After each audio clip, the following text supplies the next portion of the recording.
Quero ler com você hoje o texto de Jonas. Assentado como você está, texto um pouco longo aqui, mas a gente precisa ler para que você entenda. Jonas capítulo 1, verso de número 1 em diante. Talvez minha tradução seja um pouco diferente da sua, mas acompanhe comigo aí essa leitura nessa noite, em nome de Jesus. Podemos ler? Amém?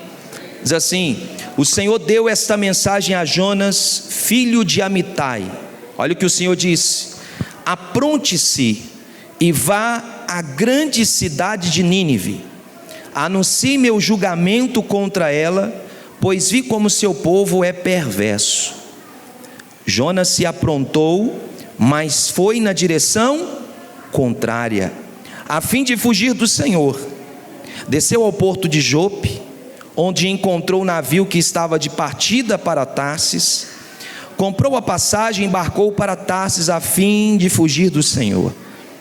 O Senhor, porém, enviou sobre o mar um vento forte, e caiu uma tempestade tão violenta que o navio estava prestes a se despedaçar. Com muito medo, os marinheiros clamavam a seus deuses para que os socorressem e lançavam a carga ao mar para deixar o navio mais leve. Enquanto isso, Jonas fazia o que, irmãos? Dormia profundamente no porão. Então o capitão desceu para falar com ele. Como pode dormir numa situação dessas? Disse: levante-se e ore ao seu Deus. Quem sabe ele prestará atenção em nós e poupará a nossa vida. Então a tripulação tirou sortes para ver qual deles havia ofendido os deuses e causado a terrível tempestade. Quando tiraram as sortes, elas indicaram que Jonas era o culpado, porque essa terrível tempestade veio sobre nós. Perguntaram: quem é você? Qual a sua profissão? De onde vem? Qual a sua nacionalidade? Jonas respondeu: sou hebreu e adoro o Senhor, o Deus dos céus, que fez o mar e a terra. Os marinheiros ficaram apavorados quando ouviram isso, pois Jonas já havia lhes contado que estava fugindo do Senhor. Por que fez uma coisa dessas? Disseram. É visto que a tempestade piorava cada vez mais. E perguntaram-lhe: o que devemos fazer com você para que a tempestade se acalme? Jonas respondeu: joguem-me ao mar e ele voltará a ficar calmo. Eu sei que essa terrível tempestade é culpa minha. Em vez disso, os marinheiros remaram com ainda mais força para levar a embarcação à terra, mas não conseguiram, pois o mar tempestuoso havia se tornado muito violento. Então clamaram ao Senhor e disseram: ó Senhor, não nos deixe morrer por causa desse homem, e não nos responsabilizes pela morte dele. Ó Senhor, tu sabes os motivos por que enviastes esta tempestade sobre ele. Depois os marinheiros pegaram Jonas e o lançaram ao mar, e no mesmo instante a furiosa tempestade se aquietou. Espantados com o grande poder do Senhor, os marinheiros lhe ofereceram um sacrifício e firmaram um compromisso de servi-lo. O Senhor fez que um grande peixe engolisse Jonas, e Jonas ficou dentro do peixe por 3 dias e 3 noites. Pai, nós oramos a Ti. Obrigado por essa noite, obrigado por tudo que o Senhor tem feito. Nós te damos graças e louvor em nome de Jesus. Amém. Ficou sua Bíblia aberta, querido, nesse texto para nós lermos, meditarmos essa palavra. O tema dessa mensagem é: qual é a sua missão? Vou repetir: qual é a sua missão? Uma pergunta que nós devemos nos fazer todos os dias é: qual é a minha missão? Há um livro do Rick Warren, que nós até estudamos, que diz: por que estou aqui na terra? Qual que é o meu propósito? Porque nós estamos aqui, uma vida com propósito. Todos nós temos que viver uma vida com propósito. Eu ia passar aqui, mas por questões de áudio aqui e tudo, mas depois eu vou mandar lá no grupo para vocês um vídeo muito interessante. Eu vou narrar aqui, né, para que vocês possam entender um pouquinho. Esse vídeo conta, a história de um navio chamado Mary, que estava no mar, e esse navio foi açoitado pelas ondas, ao ponto de esse navio vir a naufragar. E de repente o desespero ali naquele navio, as pessoas começam a se desesperar, muitas pessoas ali não tinham condições de continuar e as pessoas iriam morrer. De repente eles comunicam lá com a torre, com a central, e a central então começa a procurar ali próximo de onde eles estavam, qual navio estava mais próximo para socorrer aquela tripulação do navio chamado Mary. E existia um navio lá chamado Corpus Christi. Olha o nome do navio, Corpus Christi. Esse navio era o navio mais próximo que tinha daquela embarcação, e era um navio que tinha capacidade para socorrer aquelas pessoas, com aproximadamente 60, se não me falha a memória, 60 botes salva-vidas, que cabia ali em torno de mais de 10 pessoas, gerando ali um total de aproximadamente 100 pessoas se colocadas em todos aqueles botes. E ali a central começa a comunicar com aquele navio, as pessoas começam a ficar desesperadas, homens tentam ajudar, mas de repente o capitão daquele navio, aquele que comandava aquele navio, ele disse que eles não iam entrar nessa, que eles não iam se colocar à disposição. E de repente ali alguns homens tomam a atitude de pegar alguns botes salva-vidas, apenas 2, 3, no máximo 4, e de encontro ali aquela embarcação, navio que estava afundando, chamado Mary. Enquanto as pessoas estavam naquele outro navio bem grande, cheio de tecnologia, navio que foi colocado para suportar as duras ondas. E aí de repente as pessoas ali, quem estava naquele navio chamado Corpus Christi, não importando com as pessoas que iriam morrer lá, eles então dizem: vamos para o nosso culto. E eles se trancaram ali, comeram a sua comida, ficaram dentro daquele navio, enquanto poucos do lado de fora se preocupavam com outro navio que iria naufragar.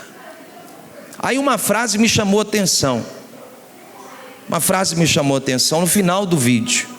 Diz assim: nós não somos um navio para curtição, parafraseando, um navio onde nós estamos ali, um cruzeiro. Nós somos o bote salva-vidas. Às vezes nós como igreja pensamos que nós somos um cruzeiro. Às vezes nós pensamos que nós estamos aqui simplesmente por estar, mas nós somos o bote salva-vidas. Nós estamos aqui para salvar a vida das pessoas através do Evangelho de Jesus. Como ouvirão se não há quem pregue? E como pregarão se não forem enviados? O que liberta o homem, irmãos, não é mais dinheiro, não é fama, não é isso ou aquilo, mas o que liberta o homem é o Evangelho de Jesus Cristo. O Evangelho de Jesus transforma e liberta a vida do pecador. E nós precisamos pregar o Evangelho. E aqui tem um personagem, esse personagem aqui, volte aí para o texto, chamado Jonas. Jonas também estava no navio. E o navio que Jonas estava era um navio de fuga. Jonas estava fugindo da missão. Olha o que Deus fala com ele. O Senhor, no verso 1, deu a essa mensagem a Jonas: filho de Amitai, apronte-se e vá à grande cidade de Nínive, anuncie meu julgamento contra ela, pois vi como o seu povo é perverso. Deus dá uma missão para Jonas. Deus faz um chamado, um comissionamento a Jonas. Diz: Jonas, vai para Nínive e prega o Evangelho lá. O que Jonas faz? Jonas, em vez de entrar no navio e ir para Nínive e lá salvar vidas, ele faz o caminho inverso. O texto vai dizer aqui que ele faz o contrário. Ele se apronta, ele se arruma, mas ele vai para outro lugar, ele vai para outra direção. Eu te faço uma pergunta aqui essa noite: se você soubesse que uma cidade seria destruída, mas que nessa cidade estaria seus familiares ou amigos, o que você faria? Deus vem até você e te dá uma mensagem dizendo: olha, eu vou destruir, chuta uma cidade aí. Ipatinga. Olha aí, ele falou. Então, tem alguém de Ipatinga? Quem está assistindo for de Ipatinga, não temos nada contra Ipatinga, mas o Senhor diz: vou destruir Ipatinga. Ele vem até você e fala com você: vou destruir a cidade de Ipatinga. Mas na cidade de Ipatinga tem familiares seus, na cidade de Ipatinga tem amigos que você gosta, ama, amizades que você construiu há muitos anos.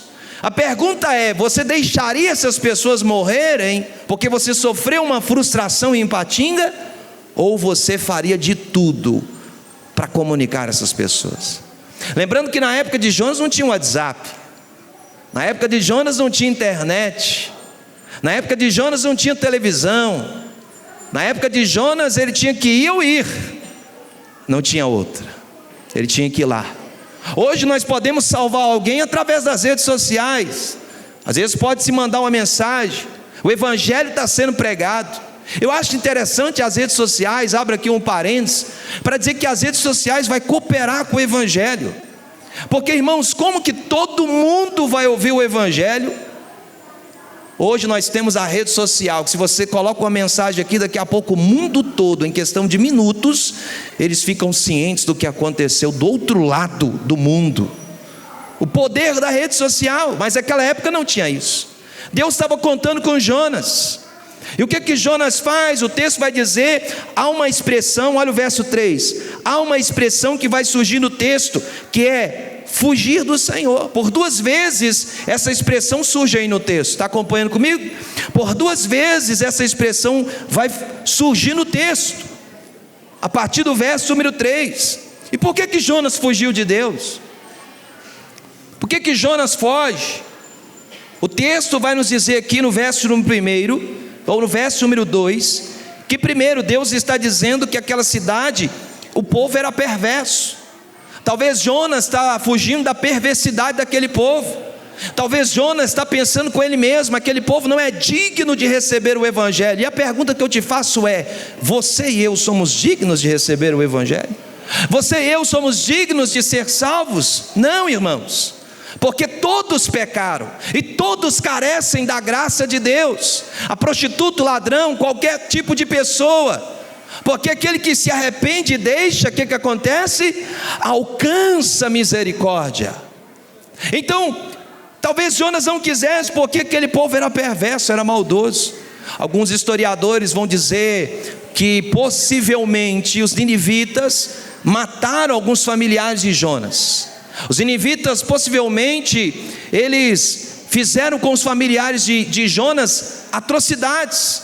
Então Jonas, guardando uma mágoa no seu coração, disse: eu não quero ir lá no meio daquele povo, eu não quero estar lá com aquele povo. É a mesma coisa de nós falarmos aqui: eu não quero ir em Ipatinga, porque eu sofri demais lá, os moradores de Ipatinga não prestam. E a gente começa a falar: mas tem gente que vai morrer. E Deus está falando com Jonas. Por que Jonas fugiu? Ou trazendo isso para um lado mais pessoal, irmãos, por que nós fugimos do chamado de Deus? Por que nós fugimos? Por que nós não atendemos a voz de Deus na nossa vida? Por que nós às vezes gastamos tanto tempo em não entender a voz de Deus, em não aceitar aquilo que Deus tem para nós? Jonas ouviu, como muitos de nós, mas não obedeceu. A gente ouve muitas vezes, você ouve tantos sermões, você ouve tantas pregações no YouTube, mas a pergunta não é quantos sermões você está ouvindo, a pergunta é quanto você está obedecendo. Quanto você está obedecendo? Deus não está preocupado com quanto você conhece, Deus está preocupado com quanto você obedece. Porque, irmãos, nós temos um problema na igreja, não é nessa igreja só, em várias igrejas, em todas as igrejas, o problema da obesidade espiritual. A gente come demais, mas a gente não compartilha. Por exemplo, eu vou te fazer uma pergunta, quero que você seja sincero com você mesmo. Quem aqui tem 10 anos de crente? 10? Levante a mão, 10 anos de crente. A pergunta que eu vou te fazer é: quantas almas você já levou até Jesus? Quantas pessoas você já pregou? Não estou dizendo de entregar folheto, Deus te abençoe, não. Quantas pessoas você se preocupou de pregar o evangelho para ela, sabendo que se ela morrer sem conhecer Jesus, ela está indo para onde? Para o inferno. Porque não tem 3, 5 caminhos, tem 2. Porque nós fugimos de Deus. Jonas fugiu. Eu quero que você analise comigo. Olha o verso número 1. Deus diz para Jonas: apronte-se e vá verso 2: apronte-se e vá à grande cidade de Nínive, anuncie meu julgamento contra ela, pois vi como meu povo é perverso. A primeira coisa que a gente vê aqui, irmãos, alguns pontos antes da gente entrar diretamente aqui nos aprendizados para a nossa vida, é a urgência do chamado. Eu estou vendo gente dizendo assim: eu vou deixar para servir a Deus depois. Um dia eu estava conversando com uma pessoa, a pessoa disse: não, quando eu formar, irmão, Deus não quer seus últimos dias, não. Deus não quer seu resto. Deus dá resto para alguém? Deus dá o melhor para você. Deus deu o filho dele. Então por que você está dando as últimas horas, os últimos segundos, os últimos momentos? Deus te chama agora, é nesse momento, é nessa hora, a urgência do chamado de Deus. Deus está dizendo: Jonas, apronta-te. E quando Deus está falando de aprontar, não está falando de vestir uma roupa, não está falando de calçar um sapato, Ele está falando: apronta-te espiritualmente, prepara-te. Prepara-te. Então a expressão apronta-te está revelando 2 coisas. Primeiro, não se trata de arrumar-se esteticamente falando, mas de se preparar espiritualmente, estar disponível para Deus. Irmão, se Deus chamar você hoje, você está disponível para Deus? Ou você vai dar desculpas para Deus dizendo assim: espera eu ir ali? Quem conhece o Theo Hayashi aqui? Theo Hayashi, hoje conhecido no Brasil todo, no mundo, um jovem. Sabe o que foi que a família dele fez? Mandou ele lá para o Havaí estudar. Ele estava lá, foi estudar, foi para a faculdade. De repente ele estava dentro de uma boate, e naquele momento o Espírito Santo veio sobre ele, e falou: o que você está fazendo aqui? Aqui não é o seu lugar. Ele liga para a família, ele tem um encontro com Deus poderoso, e ele diz: a partir de agora eu não vou mais fazer faculdade, a partir de agora Deus está me chamando para o Brasil, e para mim começar um movimento com os jovens. Família, que é isso? Você é louco, você é doido, você é maluco, você vai deixar a faculdade, você vai deixar isso? Ele volta para o Brasil, e hoje se tornou uma das maiores referências de jovens na história. Você tem uma igreja lá em São Paulo, uma das igrejas chamada Zion, aonde você vê milhares e milhares, centenas e centenas de pessoas sendo alcançadas por Jesus. Alguém que se prontificou a ouvir a voz de Deus. Ele não disse: eu vou deixar para amanhã, eu vou deixar para depois, eu vou deixar para o mês que vem. Quem disse que a gente tem tempo? Sabe, Jesus contou uma parábola um dia dizendo que um homem viu lá, as suas terras, e ele começou a aumentar, foi aumentando. Ele disse: amanhã eu vou quebrar esses celeiros, eu vou aumentar, vou fazer mais. Aí Jesus disse: louco, ainda hoje pedirão a tua alma. O que você tem preparado? Então, irmãos, não é se arrumar esteticamente, mas a gente está pronto, está disponível. Diga assim: eu quero ser uma pessoa disponível para Deus. Que Deus não precise falar 2, 3, 5, 10 vezes com você, que Deus fale uma vez, e você atenda o chamado de Deus. Agora, olha que interessante, quem aqui tem uma promessa de Deus? Levante a mão, uma promessa. Quem aqui tem uma promessa, já recebeu uma palavra de uma promessa, isso já se cumpriu na sua vida? Já se cumpriu. Agora a pergunta que eu te faço é: se Deus te falasse o processo da promessa, você queria ou não? Não. Se Deus me falasse que eu seria pastor e eu teria que passar por tudo que eu já passei, eu falo: não, Deus, obrigado, eu vou para uma profissão. Porque, irmão, pastor não é profissão, pastor é chamado. Ninguém diz assim: amanhã eu vou ser pastor. Então se ele disse que vai ser, ele não é. Porque Karl Barth, um teólogo inglês, vai dizer que o chamado, ele não é nosso, não é o que escolho, é Deus que me escolhe. Não é eu que levanta a mão e digo: não, eu quero. Não, é Deus que diz: eu quero. Mas Deus, Ele é um sem vergonha, Ele é isso, Ele é que não tem problema. Eu vou mudar a história dele, eu vou mudar a vida dele, eu vou fazer dele um pregador da minha palavra. Deus, mas o Senhor vai pegar Saulo, ele é perseguidor da igreja, ele teve presente na morte de Estevão, esse homem não presta, agora ele vai se tornar ser um perseguido.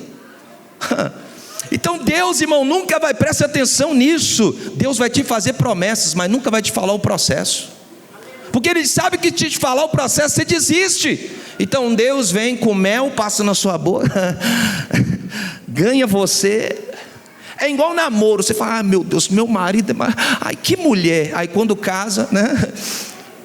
Do casa, daqui a pouco está ficando doido, um querer matar o outro, né? Dar soco no outro, aquele negócio, como diz o Cláudio Duarte, os nomes, né? Ganham força.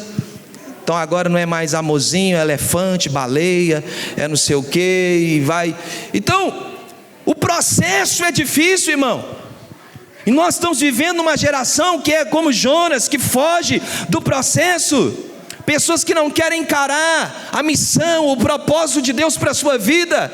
Meu irmão, mas eu quero dizer uma coisa: Deus faz uma promessa para você, você passa por um processo dolorido que você não quer. Às vezes Deus vai te enviar para o lugar que você não quer ir. Às vezes Deus vai pedir para você pregar para alguém que você não quer pregar. Mas não se trata do que você quer, se trata daquilo que Deus quer para a sua vida. E se trata do propósito de Deus para a sua vida. Às vezes você não quer estar em determinado lugar, mas Deus vai dizer para você, fique. Por que Paulo era preso, irmão? Quando Paulo era preso, veja bem, quem de nós aqui conseguiria chegar, por exemplo, à rainha Elizabeth, a um rei? Mas o cara era preso, era apresentado ao governador. Aí Deus está dizendo, agora é a hora de você pregar, a oportunidade. A prisão é uma oportunidade de eu te colocar diante de uma autoridade, você pregar o evangelho para ela. Uau! Eu quero que você diga com muito carinho para quem está do seu lado assim, ó, se prepare, porque Deus vai te colocar em situações que você não quer, em lugares que você não gosta, para pessoas que você não quer falar, mas não é sobre você, é sobre Deus. O nome dele tem que ser glorificado, o nome dele tem que ser exaltado, o nome dele tem que ser bendito para todo sempre. Não se trata do que eu quero, se trata daquilo que Deus quer. Então o chamado é urgente, sabe? Mas eu aprendo também que o chamado é pessoal, e a missão é intransferível. Não há como eu chamar aqui o Pedro e falar, Pedro, pastoreia para mim, eu te pago todo mês. Não tem como. É intransferível o que Deus fez na sua vida e está fazendo na sua vida. É intransferível o chamado de Deus. Eu estou pregando para a gente aqui, que o Espírito Santo está dizendo para você essa noite, eu vou reativar no seu coração a chama do primeiro amor. Eu não sei em que direção você está. Olha, Deus está mandando eu dizer para algumas pessoas, eu vou te colocar na rota de novo, eu vou te colocar na rota da missão, daquilo que Deus tem para a sua vida. Que Deus direcione os nossos passos. Porque, irmão, você diz, eu estou seguindo o meu coração, mas a Bíblia diz, seu coração é enganoso. Há caminhos que para o homem parece bom, mas o final dele é morte. A melhor coisa, Romanos 12:2 diz, a vontade de Deus é boa, perfeita e agradável. Você não está entendendo nada, mas você está indo, Deus mandou, Deus falou, daqui a pouco a vontade dele está chegando sobre a sua vida. Aleluia! Não é como pagar alguém para fazer, é você. E Deus chamou você e a mim por algum motivo. Por algum motivo que Deus chamou você. Eu morei em Espírito Santo, eu surfava, todo tipo de esporte eu praticava. Ouvia Raimundos, irmão. Quem lembra do Raimundos? Aí você pega o Rodolfo Abrantes, quem diria que aquele cara ia converter? Olha a multidão de pessoas que ele arrastou para Jesus. Às vezes Deus está até permitindo alguém estar no mundo, para depois pegar ele, pegar lixo e transformar em luxo e revelar a sua glória. E alguém dizer, falar, eu também quero aquilo que está sobre a vida dele. É isso. Quem pode dizer por que o filho pródigo saiu de casa? Mas Deus se manifestou naquela história. Então Jonas foge. A sua missão, diga para quem está do seu lado, a sua missão carrega uma relevância. Sabe, Deus está dizendo, Jonas, existem pessoas que vão ser mortas. Abre comigo aí, Jonas 3. Deus diz para Jonas, vá à cidade de Nínive. Vá à cidade de Nínive. Olha como que era a cidade de Nínive. O texto vai dizer aqui no verso 3, que a cidade de Nínive era tão grande, que eram necessários 3 dias para percorrê-la inteira. O cara tinha que gastar 3 dias para percorrer toda a cidade. E Jonas foi lá, ele começou a pregar o evangelho. O texto vai dizer aqui, irmãos, que haviam mais de 100 mil habitantes naquela cidade. Olha aqui no verso 11 do capítulo 4: Nínive, porém, tem mais de 120 mil pessoas que não sabem discernir entre o certo e o errado. Sabe, Deus está falando para você, sua missão, Jonas, carrega uma relevância. A sua missão, meu irmão, carrega uma relevância. Se Deus mandou você a falar para adolescentes, para jovens, na escola, na faculdade, no trabalho, fale, porque a sua missão carrega uma relevância. Deus está dizendo: vá àquela cidade. A mensagem que você carrega é maior do que a sua própria vida. Uma vida, presta atenção nisso aqui, pegue isso aqui no seu espírito. Uma vida transformada transforma outra vida. Uma cidade transformada transforma outra cidade. Uma vida transformada vai transformando outra vida, mas uma cidade transformada transforma outra cidade. Então, meu irmão, é hora de nós pregarmos o evangelho. É hora de nós sairmos aqui das 4 paredes e nós começarmos a pregar o evangelho. Deus está nos enviando para algum lugar. Talvez sua Nínive é a sua escola, talvez sua Nínive é o seu trabalho, talvez sua Nínive é algum lugar. Pessoas que não sabem discernir. Você acredita, irmão, que existem pessoas até hoje que não conhecem Jesus? Você fala Jesus, o cara não sabe. Os povos não alcançados, as pessoas não sabem. Passou em pleno século 21, sim. Ronaldo Lindório, por exemplo, é um mestre aí em povos não alcançados. Existem pessoas que não sabem nem o nome de Jesus, e nós precisamos pregar o evangelho a essas pessoas. Quero chamar os meninos aqui da banda. A gente precisa pregar o evangelho a essas pessoas.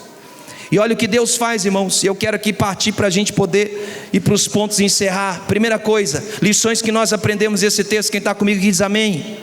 Primeira lição: não vale a pena fugir de Deus. Ou seja, não vale a pena fugir do seu propósito. Não vale a pena.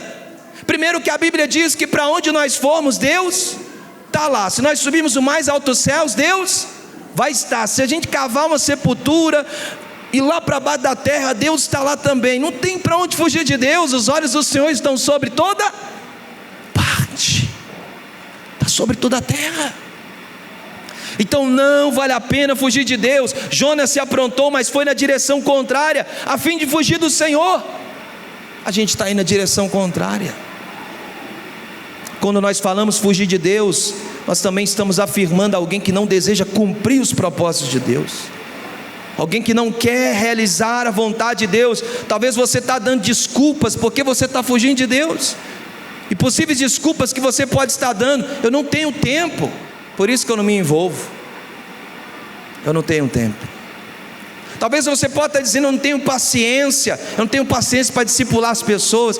Uma coisa que Deus mais me ensinou no ministério é ter paciência. Paciência é uma virtude. Paciência é uma virtude. Então, talvez você está dizendo: eu não tenho paciência, mas você pode pedir a Deus: Deus, me dá paciência. Talvez você está dando desculpa: eu já estou velho para isso, eu não consigo mais, eu não me acho capaz para fazer isso, eu já estou adiantado em idade. Meu irmão, Deus chamou Moisés, ele tinha 80 anos de idade, e Deus chamou Moisés para libertar uma nação inteira, multidões de pessoas. Talvez você diz: eu não tenho idade. Quem já viu aquele franguinho KFC, é isso mesmo? KFC, não é? KFC, conhece a história do cara que fez aquilo? O cara tinha aproximadamente, se não me falha a memória, mais de 70 anos. Ele começou a ir de porta em porta nos Estados Unidos. Hoje você vai nos shoppings, você vê lá, porque um homem aparentemente idoso não abriu mão do seu propósito, do seu sonho. A gente está vendo jovem, adolescente, menino de 15 anos. Oh meu Deus, a gente precisa voltar, a gente precisa ser aqueles meninos de antigamente. Nós precisamos treinar as pessoas, irmãos, para entender que o propósito de Deus vai além de nós.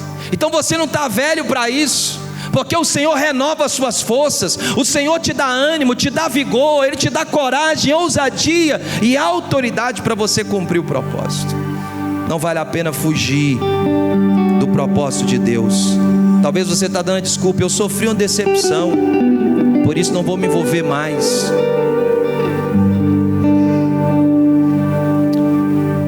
Deus está chamando você e dizendo: vem.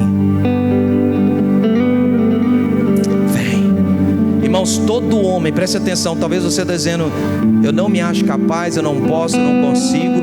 Toda pessoa que Deus chamou, ela deu desculpas para Deus, toda.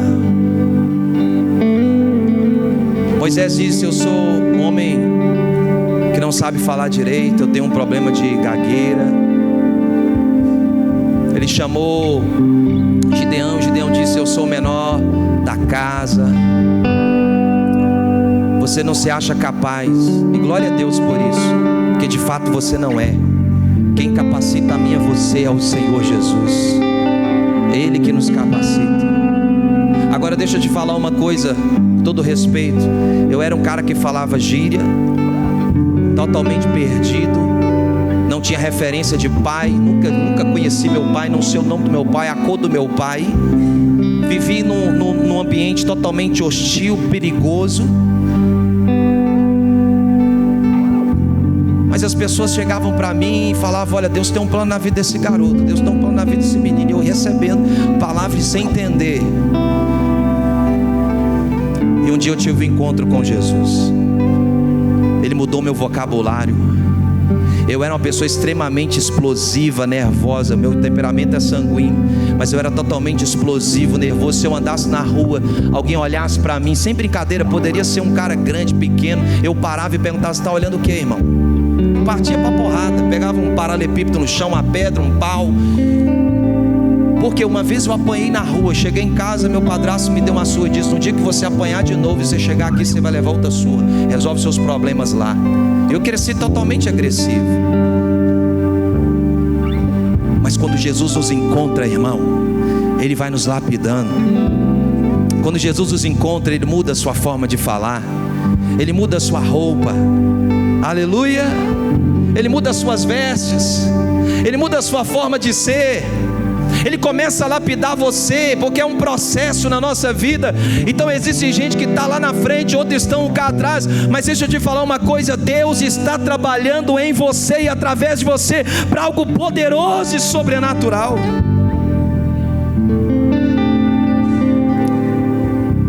O preço pela desobediência é mais alto. Eu te pergunto: Deus quer que você sacrifique ou que você obedeça? Sabe por que a gente sacrifica? Porque a gente desobedece. O que era o sacrifício? O sacrifício era exatamente o contrário da obediência. Sacrificava porque alguém tinha desobedecido. Deus mata o cordeiro lá no início lá em Gênesis, lá no Éden, porque alguém quebrou um princípio. Mas agora Deus está dizendo para você: não precisa sacrificar se você obedecer. É por isso que quando Deus fala com Abraão: leva seu filho para ser sacrificado, e quando ele vai sacrificar, Deus diz: para aí, porque eu já vi a sua obediência. Quem obedece não precisa viver uma vida de sacrifício, mas quem vive desobediência vive uma vida de sacrifício. Desobedecer, irmão, é mais alto, o preço é muito mais alto. Olha o que aconteceu para a gente encerrar aqui. Olha Jonas vai para o navio, ele está dentro daquele navio do outro, o navio de homens estrangeiros. Você está lendo aqui no texto, o navio de homens que nem crentes eram, que quando a tempestade começou a vir, eles começaram a clamar. A palavra Deus aí não está no maiúsculo, está no minúsculo. Eles começaram a clamar os seus deuses, então eles eram pagãos. Tinham vários deuses, eles estavam ali, preste atenção, homens pagãos orando, e Jonas estava fazendo o quê? Dormindo. Você não entendeu? Homens pagãos estavam orando aos seus deuses, mas Jonas estava tão apático ao chamado, ao ministério, que ele estava dormindo, irmão. Às vezes você está dormindo e tem gente que não é crente, está mais acordado que você. Às vezes você está dormindo, tem gente que nem é crente, está evangelizando os outros, está dando alimento, está pregando, está falando. Ele nem conhece Jesus, nunca viu Jesus, mas está mais crente que a gente. Porque quando a gente está longe do propósito de Deus, a gente acha que está acordado, mas a gente está dormindo espiritualmente. A minha oração essa noite é: desperte a nós, desperte a mim, desperte a você. Existem almas morrendo, mas eu estou tão apático que eu não quero saber. Ele está lá embaixo dormindo. Olha, você vai ver no texto aí, ó. O pau está quebrando, o pessoal está pegando. Imagina você está lá, seu barco. Imagina, Divaldo, você está lá com um barco cheio de coisa, levando para os outros. De repente, tempestade vem, o barco está quase afundando. O povo começa a jogar carga fora. Tira a carga, está acontecendo alguma coisa. Meu Deus, quem está em pecado aqui? O que está acontecendo e tal? E daqui a pouco eles descem. O dono do navio, o capitão desce, e o homem está dormindo. Ele diz: cara, como que você pode estar dormindo numa situação dessa? Sabe, irmão, existem dois tipos de sono. Existe quem dorme, mas quem está descansando em Deus. O pau está quebrando, mas você está descansando. E existe quem dorme quando deveria estar fazendo alguma coisa. Agora eu quero terminar essa mensagem. Preste atenção. Qual que é o significado do nome de Jonas? Significa pomba. Jonas era um pombo correio de Deus. O que um pombo faz na antiguidade? Um pombo entrega mensagem, não é assim? Então Deus está pegando uma mensagem e está dando para um pombo, está dando para um mensageiro. A mensagem está sendo dada ao mensageiro, mas o pombo, em vez de ir para o lugar certo, vai para o lugar errado. E sabe qual que é o significado de Amitai? Que ele é filho de Amitai. Significa minha verdade. O pombo que carrega a minha verdade está indo para o lugar que eu não mandei. Tem gente que carrega a verdade de Deus, mas está indo para o lugar totalmente oposto daquilo que Deus colocou. Mas eu oro aqui essa noite para que nós, como igreja, entendamos que o Senhor está nos levantando e nos dando a mensagem mais preciosa de todos os tempos. Nós somos o pombo correio, a voz profética. Quem está comigo aqui essa noite? Nós somos a voz profética para essa geração, irmão. E se você não quiser, as pedras vão clamar. Mas nós temos que fazer alguma coisa, querido. Nós temos que fazer alguma coisa. Nós temos que pregar o Evangelho. E o Evangelho é de poder. Como que você pode dormir?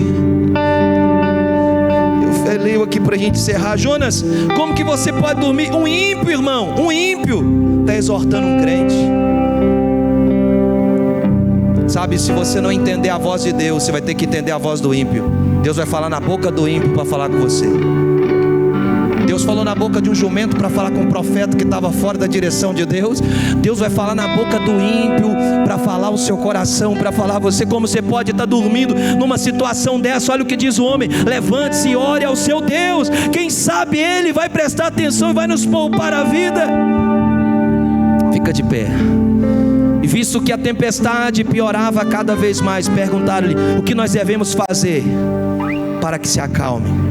Olha o que disse Jonas: jogue-me ao mar e ela voltará a ficar calma.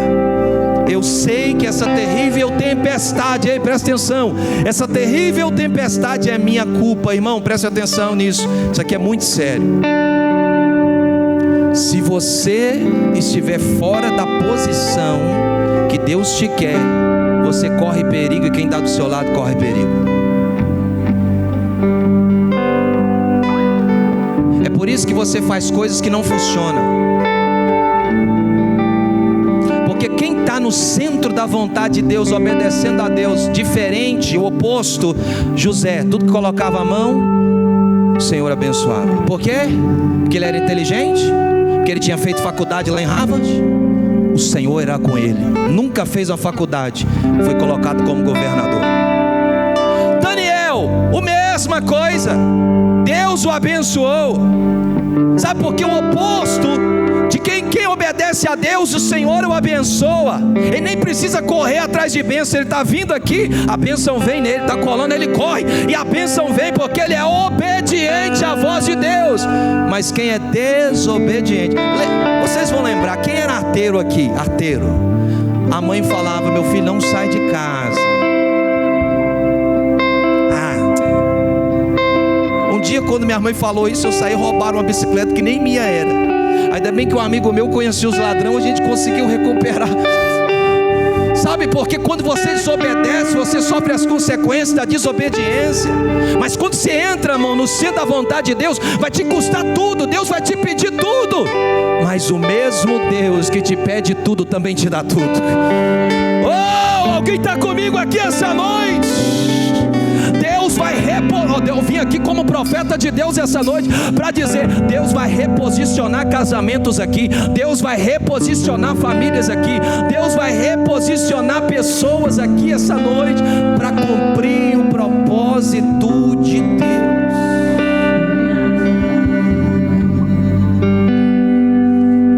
A minha oração não é para que Deus envie mais pessoas, a minha oração é para que Deus envie trabalhadores. Porque a obra de Deus não precisa de espectador, a obra de Deus precisa de trabalhadores. Irmão, quantas crianças estão aí, vão para cima. Tem criança para a gente ganhar, tem adolescente, tem jovem. Suicídio todo dia na nossa cidade. Todos os dias acontece um suicídio de jovem, de pessoas. E nós estamos aqui, e todos os dias eu estou em casa, eu falo: Deus, eu tenho que me desgastar. Eu estou com 36 anos, me dá força, me dá energia. Eu quero entrar na boate, eu quero ir para os balados, eu quero ir lá nas prostitutas, eu quero ir lá na cadeia, eu quero pregar o evangelho, eu quero falar de Jesus, eu quero abrir GC para todo lado, eu quero abrir igreja em outros países. Eu quero queimar para o reino de Deus. Sabe, Jesus está dizendo para você essa noite: filho, você está numa embarcação, você está no lugar, eu estou te levando a pregar o evangelho a um povo.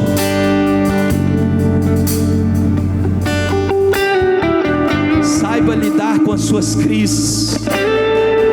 Eu quero nessa noite fazer uma oração aqui, querido. Eu quero orar com pessoas aqui que entenderam o seu propósito, o seu chamado, mas que precisa nessa noite serem restaurados, serem reposicionados. Eu quero que você, se possível, saia do seu lugar e venha aqui à frente. Você que sabe que tem um chamado de Deus, mas você não sabe como fazer. Você que sabe que precisa, não, eu preciso me envolver, eu preciso fazer mais, eu quero viver algo novo da parte de Deus. Presta atenção, querido. Deus, na sua misericórdia, salvou os marinheiros. Porque Deus é tão bondoso e gracioso que até na nossa desobediência Deus vai lá e usa de misericórdia. Jonas estava na desobediência, mas o Senhor foi lá e alcançou os marinheiros. Vai dizer aqui no texto, ó, eles deixaram de seguir os deuses deles e foram servir ao Deus Todo-Poderoso.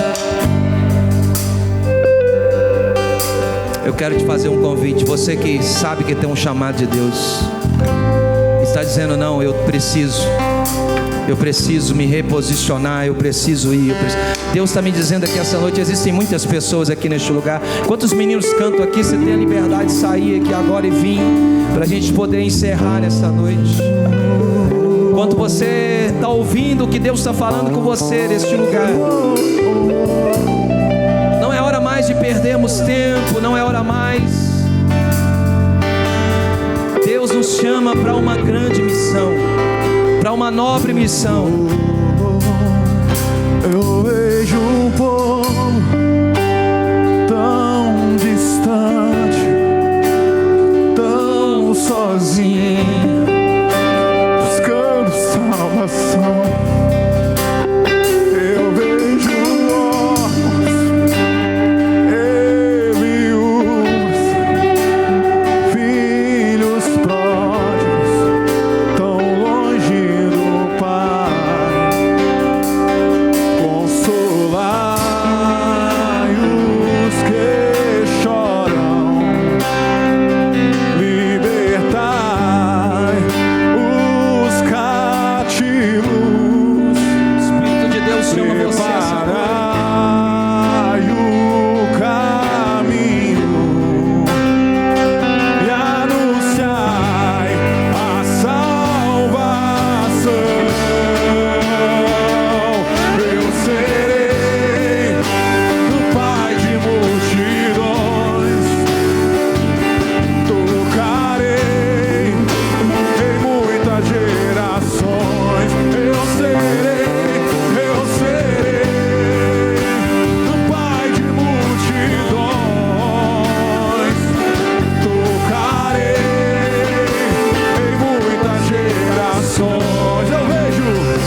encerrar aqui essa noite fazendo uma oração.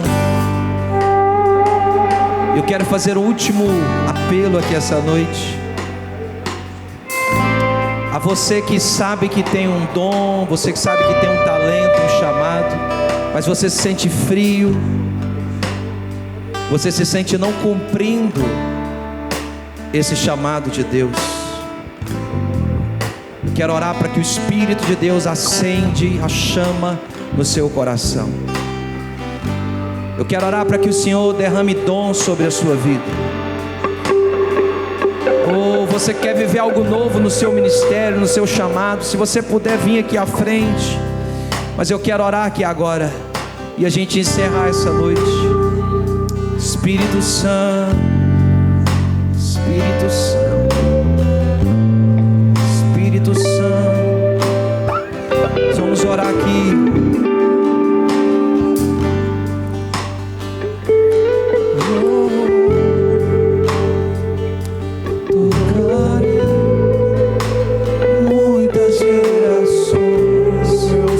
Responder o chamado de Deus.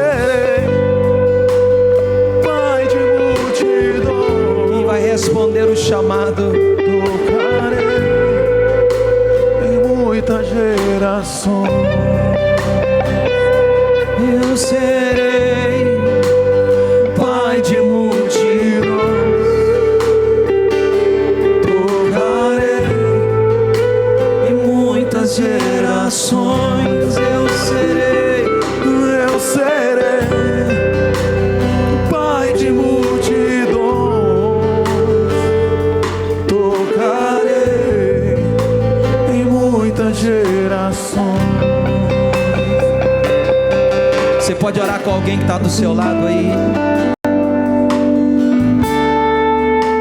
Vamos todos orar agora como igreja. Vamos todos orar agora como igreja. Comece a orar agora. Há poder nas nossas orações, há poder nas nossas palavras. Espírito Santo de Deus, Espírito Santo, nós oramos aqui essa noite, Senhor.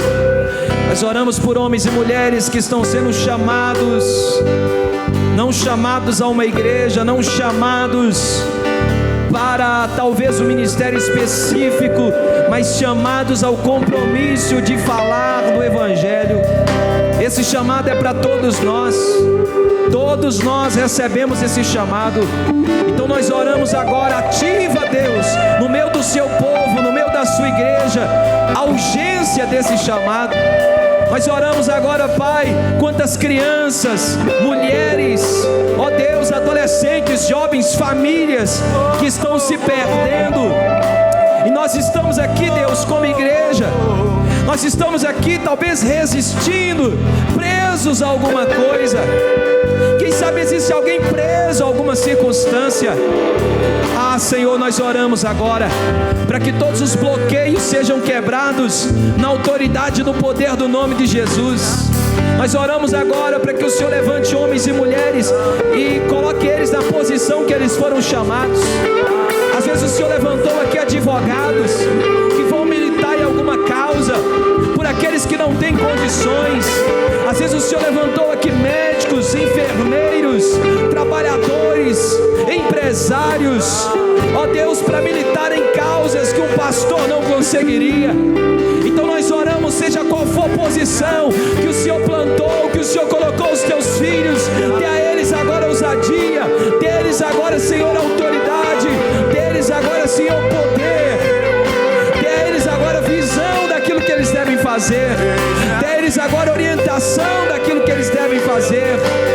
Ah, Senhor, nós oramos para que os olhos espirituais sejam abertos, os ouvidos estejam sensíveis à Tua voz agora. Nós oramos, ó Deus, por cada líder, cada pessoa aqui neste lugar, aqueles que têm um chamado do Senhor, mas que o chamado está morto, o chamado está apagado. Nós oramos agora, ativa nessa pessoa o chamado, o amor pelo Senhor e pela Tua obra. Pessoas que talvez estão desanimadas em orar, desanimadas em buscar ao Senhor. Pessoas que estão vivendo aqui, Senhor, talvez empurrados, mas nós declaramos essa noite, o renovo de Deus vem sobre você. para que você seja um instrumento de Deus. Aonde você chegar, vidas sejam libertas, vidas sejam salvas, vidas sejam transformadas. Nós declaramos agora que o Espírito do Senhor flua através da sua vida. Que você colocar as mãos, o Senhor possa abençoar vidas e pessoas. Nós declaramos um novo tempo sobre você, um reajuste de Deus, um alinhamento de Deus na sua vida, em nome de Jesus. Nós declaramos sobre você agora, que o Espírito de Deus te reposicione no lugar em que Ele deseja, no lugar em que Ele quer. Nós ministramos sobre a sua vida, fome e sede por Deus, fome e sede por Deus. Existem pessoas sendo curadas agora. Existem pessoas sendo curadas agora da depressão. Existem pessoas sendo curadas agora de angústia. Existem pessoas que estão sendo curadas. Deus está me dizendo isso aqui agora. Diga à minha igreja, ao meu povo, que eu estou curando pessoas deste lugar agora. A graça do Espírito de Deus te toca agora. A graça do Espírito de Deus te toca agora. Existem coisas que vão se realinhar nessa sua vida. Deus está fazendo um novo sobre você. Se você pode fazer isso, se você está com a sua esposa, seu filho, diga: nós estamos vivendo o novo de Deus. Nós não vamos viver, não, nós estamos vivendo o novo de Deus. O novo de Deus sobre a sua vida. Oh Pai, nós declaramos o novo de Deus sendo derramado sobre você. O Espírito Santo sendo liberado sobre a sua vida. Ah, Senhor, muito obrigado. Muito obrigado. Que o amor de Deus, o Pai, que a graça de nosso Senhor e Salvador Jesus Cristo, que as consolações do Espírito Santo sejam sobre a sua vida, seja sobre os seus filhos, seja sobre os filhos dos seus filhos, e que o Senhor te abençoe, que o Senhor te guarde,